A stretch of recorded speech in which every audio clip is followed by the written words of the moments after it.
Stormclaw just got a massive buff from the changes in the mid-season patch. These changes allowed me to take Stormclaw up to rank 15 in the Gauntlet leaderboards. And because I know not everyone cares about the Gauntlet, I'm making 2 separate builds to allow you guys to have one for tier 100 content and another one for the Gauntlet. The Gauntlet version is going to be focused on offense and be balanced around tier 70 content. And the tier 100 version is going to be much tankier, but it's still going to have all the damage you need to clear everything in the game. Now the good news for you is that no matter which build you decide to go with, you're going to get the same general gameplay style, and it's all the same skills, so it should be easy to transition back and forth. But due to the nature of the builds, the Paragon boards had to be vastly different. So be prepared for that if you plan to go back and forth. Although if you're looking for a one-size-fits-all, I'm sure that the tier 100 version will be perfectly fine for the Gauntlet. If you enjoy this content and want to support me, don't forget to like, comment, and subscribe to this video. You can also join my community Discord at discord.gg/screamheart.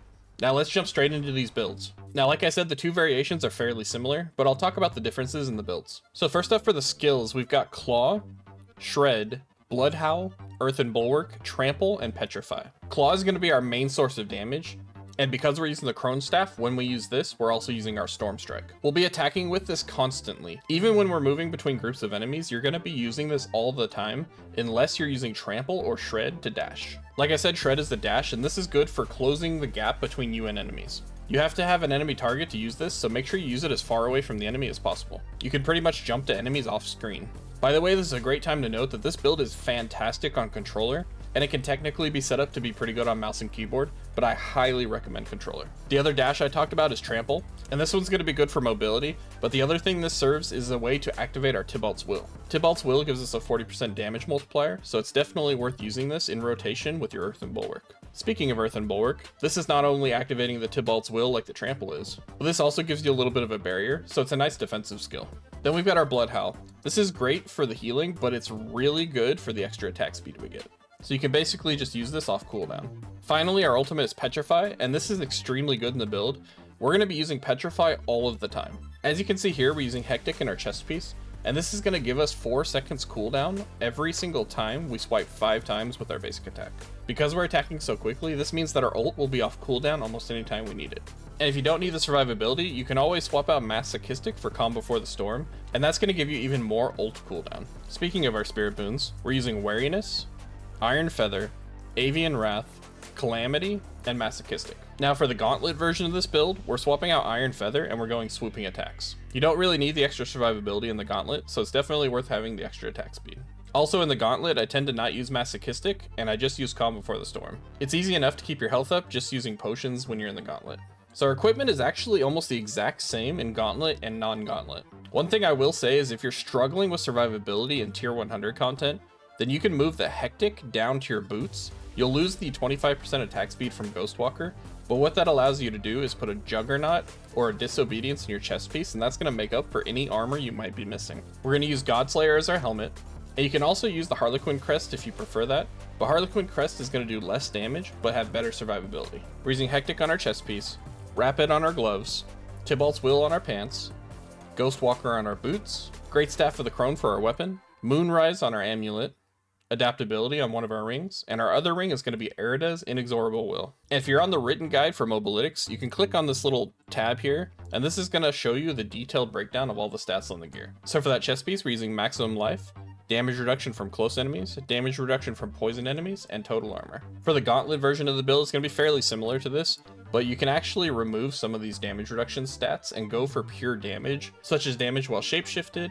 damage with storm skills, willpower, all stats, or just a straight damage stat. For our gloves, we're going with critical strike chance, attack speed, willpower, and all stats. Just a note here, something that you can do is put your gloves on a rogue character and then roll the all stats. And what that's going to allow you to do is get an attack speed buff when you dodge. Just to clarify, that's not a dodge as in a dash or an evade. That means the actual stat of dodge that you can put on your gear or that you get from your dex. And if you happen to have an enemy attack you and you get that dodge proc, then you get the extra attack speed. And if you go that route, on the boots, you're going to do the same thing. You're going to replace your all stats or your willpower with a dodge chance. Speaking of boots, we're putting on movement speed, total armor while in werewolf, willpower, and all stats. If you're doing the Gauntlet, you can swap out the total armor while in werewolf for shrine buff duration. For our amulet, we're going with envenom, total armor while in werewolf form, willpower, and movement speed. And same here, total armor while in werewolf for the gauntlet could be swapped out for shrine buff duration. And then for our non-unique ring, we're using critical strike chance, damage to close enemies, damage to distant enemies, and maximum life. I put damage to distant enemies here because it gives you the multiplier for the Thunderstruck node, but you could also use critical strike damage or any other applicable stat in the spot. And for the gauntlet, I usually replace the max health with any type of damage stat. For our gems, we're going with topaz on the weapon, ruby on the armor, and diamonds on the jewelry. On our seneschal construct, we're going flash of adrenaline with the typical setup of tactical, duration, and genesis. If you don't have genesis, then you can go with fortify. And our second skill, we're using tempest with evernight, safeguard, and efficiency. And if you don't have evernight, then you can just go with swift or whatever you think is valuable here. For our skill tree, we're going to max out our claw and our storm strike, and we're going to grab wild claw and fierce storm strike. Then we'll be grabbing our shred, and we're going to go down to primal shred just so we can dash as much as possible. We're maxing out predatory instinct and digitrograde gate, and then we're putting 1 point in iron fur. This was just my leftover point after I finished everything I wanted, so I put it here for the extra damage reduction. For a defensive tree, we're going with bulwark up to preserving bulwark, blood howl down to preserving blood howl. We're maxing out ancestral fortitude and vigilance. We're skipping our companion tree. We're going to grab trample, going to natural trample. We're going to max out in venom and grab 1 point in toxic claws. For our ultimate, we're going with petrify, and we're grabbing 1 extra point. Then we're going to max out defiance and resonance. We're also going to max out heightened senses. For our keystone passive, we're going with bestial rampage, and make sure that you use this. I know there's some people that don't like the idea of having to be in bear form for 2 seconds to get the damage, but this was increased to 50%. That's nearly double of what you get from Ursine Strength. Considering we're getting 30% attack speed and we're getting 50% damage from this, it is definitely worth taking the time to learn how to rotate this into your build. It's as simple as using your trample when you move from one group of enemies to the next, and all you need is that 2 seconds to activate it. You're not going to be perfect and you're not going to have 100% uptime on this, but even if you can get it to 75% uptime, you are going to have a lot more damage and a lot more attack speed than if you were to go with Ursine Strength. And I tested this in the Gauntlet, which is a fast-paced environment, and it is very usable. Now for the skill tree for the Gauntlet version of the build, there's quite a few changes, and I don't want to go over all of them, but I basically stripped the defensive out of the build, and I put everything into all the offensive I could get.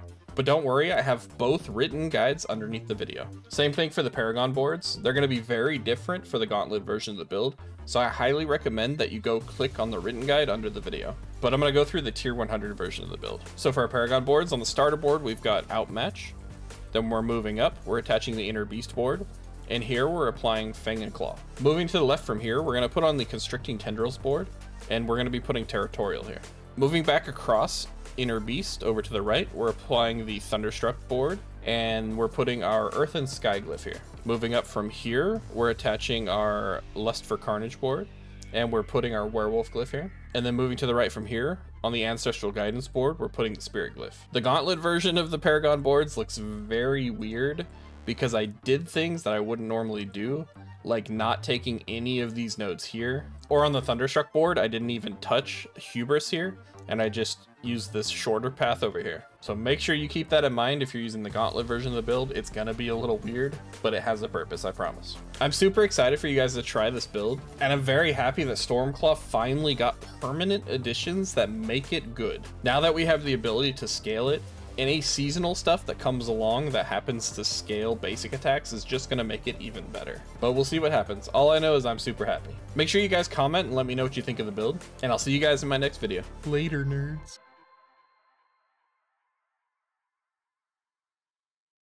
Goodbye now.